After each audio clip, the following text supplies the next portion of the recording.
Sí, es que la gente vive de tarjeta demasiado, ¿no? Pero bueno, la pregunta fundamental, y usted que ha sido ministro de Agricultura... Estas no eran ninguna tontería, ¿eh? Aviso. No, lo de preguntas fundamentales. No, he dicho, no sé a qué te refieres, pero en fin, hay una cuestión fundamental que le va a afectar a cualquier gobierno, eso es evidente, ¿no? Que es el barril de petróleo a 90, 100 dólares y el trigo o los cereales o todo se destine a producción de energía y no a consumo, ¿no? Los biocombustibles. Entonces, este es un problema real que va a ser gravísimo en toda la Unión Europea, De hecho, ahora también el problema de la inflación también es un problema europeo. La variable España ha repuntado en el último mes más, pero es un problema de toda Europa, de toda la Unión Europea, el de la inflación. La pregunta es, sin embargo, ¿los parámetros se mantienen o no se mantienen los parámetros que estaban establecidos de crecimiento de la economía de un 3%? Que era una previsión que tiene el gobierno, que se sigue manteniendo y que la Unión Europea mantiene. Se mantiene la previsión, yo que sé, de los 2 millones de empleos que se van a crear. Es verdad que se han estado construyendo 700 o 750.000 viviendas al año. Este año se han construido 750.000. Pero hay una previsión de crecimiento de 500.000 el año que viene. Y por cierto, perdona, una previsión del gobierno, luego cumplirá o no cumplirá, como dices tú, pero hay una previsión del gobierno de 500.000 viviendas. Además, dichas por la ministra y dichas por el presidente. No, al revés, van a ser más baratas y va a ser más fácil adquirirlas, porque también una de las cosas que ha pasado aquí es que la gente estaba un poco enloquecida comprando y consumiendo. Ay, que ahora van a ser más baratas. Si es que la culpa la tenemos nosotros. No, porque pues es que muchas veces ahora es cuando va a hacer vivienda y barata, ¿no? Muchas veces sí. Bueno, yo llamo a que la gente reflexione de que no se puede andar viviendo con un mes de la tarjeta gastado por adelantado. Los culpables los ciudadanos siempre, el gobierno nada. Bueno, el culpable siempre el gobierno, los ciudadanos nada. Vamos a hacerlo al revés. El que tendría que hacer alguna política habría sido el gobierno, como ha dicho antes el señor Arias Cañete, que no ha sido ministro, y además, por cierto, que me sorprende porque otros de su partido no dicen lo mismo, dicen que la culpa es del gobierno, pero él ha hablado de los parámetros que hacen también, pues por ejemplo, la sociedad. La ley de la oferta y la demanda hace que suban los precios, y eso es inevitable, haga lo que haga un gobierno. Un gobierno puede corregir en la medida de lo posible esa situación, pero la subida la determinan los empresarios, la determina la crisis internacional, el barril de petróleo, etcétera, etcétera. Pero bien, la pregunta es, el tema es gordo y es para los dos. Gobierno con gobierno es un problema profundo. Entonces, ¿la economía española está preparada para ese problema profundo? Evidentemente, el problema es gordo. Y el problema es que este gobierno va a dejar una herencia bastante peor de la que recibió. Diga lo que diga el señor Rodríguez Zapatero, porque deja una economía en desaceleración.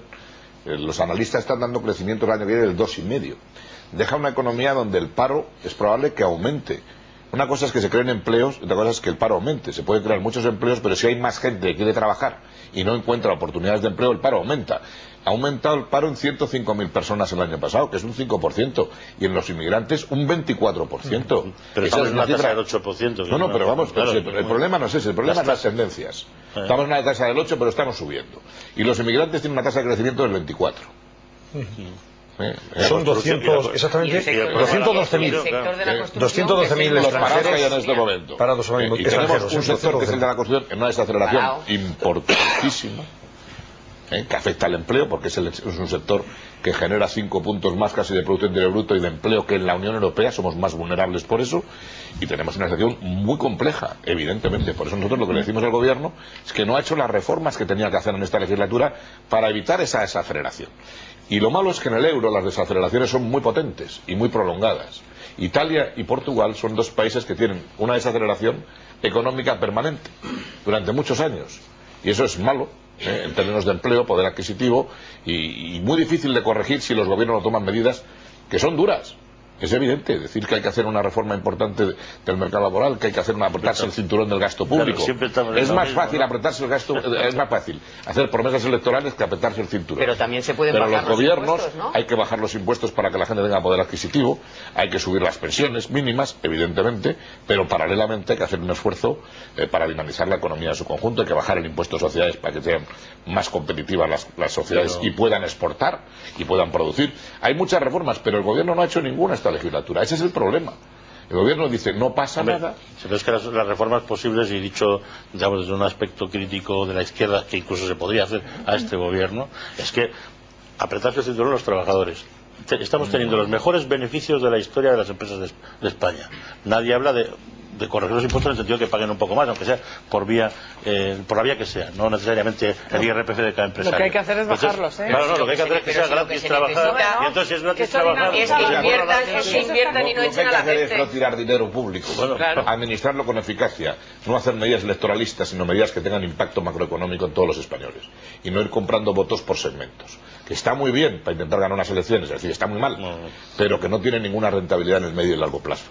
Yo creo que estamos en una etapa de enorme irresponsabilidad en el área económica, y lo asombroso es el silencio de un personaje como Solves. Claro, ¿dónde está Solves? ¿Me dejas preguntarle algo de Solves? Sí, por supuesto. Ya, claro. Pero porque hasta, fíjese si está desaparecido en combate Solves, que hasta el otro día, cosa que nos llamó la atención muchísimo, por en este programa, el jueves o el viernes, pusimos unas declaraciones de Gaspar Llamazares, que no se caracteriza precisamente por meterle el dedo en el ojo al gobierno de Zapatero, que ha sido bastante complaciente con todo lo que ha hecho el gobierno de Zapatero en esta legislatura. Bueno, se puso un poco, en fin, ahí puñetero con el tema económico, y ya pide explicaciones a Solves, que dijo a renglón seguido: ¿dónde está el vicepresidente con la que está cayendo? Bueno, ¿y por qué votó los presupuestos? Pero eso, ¿dónde está Solves?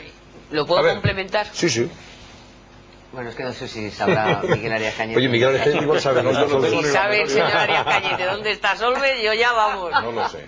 Desaparecido en combate, ¿no? Pero Solves, que ha hecho una legislatura penosa, de mirar para otro lado en cantidad de asuntos, yo creo que por lo menos tuvo la brillante idea de decirle a Zapatero que adelantara las elecciones. Luego Solves y Sevilla sí sabía, porque no es tonto. Otra cosa es que se haya plegado y se haya hecho un bizcocho y haya mirado para otro lado en otros asuntos, pero él sí sabía que la economía se iba a deteriorar y que la tendencia era la que estamos viendo ahora, y de hecho le dijo a Zapatero que adelantara, y fue Zapatero el que no le hizo caso. Y Zapatero sabe que la situación de la economía en este momento es muy complicada, que hay una desaceleración, que los españoles lo pasan mal, pero se empeña de aquí a las elecciones en pintar un panorama rosáceo para no tomar ninguna medida de las difíciles. Claro, lo fácil es decir: yo no hago ninguna reforma laboral hasta que se pongan de acuerdo sindicatos y empresarios. Eso es darle derecho de veto a las dos partes, no se hace absolutamente nada. ¿Y el gobierno para qué está en esa situación? Los gobiernos tienen que poner en marcha mecanismos. Se han hecho más de 20 acuerdos con los sindicatos y la patronal. Han hecho solamente uno de la temporalidad notable. Y que ya su efecto. Pero eso no es una reforma de un mercado de trabajo o de un sistema de relaciones laborales, que es un nombre mucho más adecuado, de la que necesita un país en un mundo globalizado, que necesita unos sistemas más flexibles, unos salarios vinculados a la productividad, otro tipo de incentivos a la recolocación y al empleo de los que tenemos en este momento. Mucha formación continua a lo largo de la vida del trabajador, una serie de cosas que no se han hecho en esta legislatura. Y eso es lo preocupante, que cuando no se hacen reformas en una legislatura, se producen las desaceleraciones económicas, y el que viene después pues se encuentra situaciones como las del año 96, que tiene que poner la casa patas arriba para reordenarla. Pero eso es lo que sabe hacer el Partido Popular. Pero señora Arias Cañete, reconducir situaciones.